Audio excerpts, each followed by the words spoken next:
کربلا کے اندر انہوں نے شہادت کا جو معیار پیش کیا اس میں ساری اولاد بھی شامل تھی، گھر والے بھی شامل تھے۔ آپ چاہیں تو ادھر دیکھیں، آپ کو خیمے میں زینب نظر آئیں گی، ام کلثوم نظر آئیں گی، آپ ام لیلہ کو دیکھ سکیں گے۔ آپ ادھر دیکھیں، دودھ پیتے بچے بھی آپ کو دکھائی دیں گے، علی اصغر بھی آپ کو دکھائی دیں گے۔ ادھر دیکھیں، ہائے جوان علی اکبر، جوان قاسم، ادھر غلام دیکھنے ہوں تو جناب وہ غلام بھی ساتھ ہیں، ام لیلہ بھی ہیں۔ میں علی اکبر کی ماں،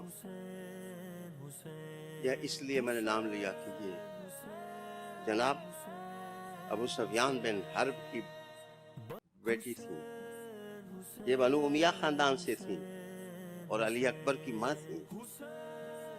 لیکن میں ان کا ایک شعر جس کا ایک مفہوم یہ ہے آپ کے نام کرتا ہوں۔ جس وقت اپنے بچے کو تیار کر کے جس وقت شہادت کا جام پینے کے لیے انہیں ارسال کیا تو جو رجز آپ نے پڑھے ان گیتوں اور محبت کے رجز کی کیفیت بتاتے ہیں، وہ کہنے لگیں کہ علی اکبر بیٹے، علی اکبر بیٹے،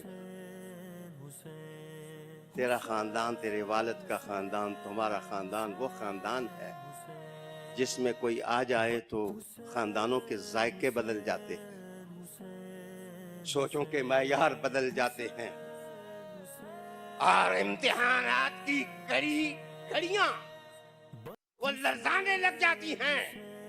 لیکن آج میں اپنے بیٹے کو لخت جگر کو خود تیار کر کے شہادت کی راہوں پر ڈال رہی ہوں۔ لیکن میں کہتا ہوں میرا اگر 1000 علی اکبر بھی ہوتا تو میں آج حسین پر فدا کر دیتے۔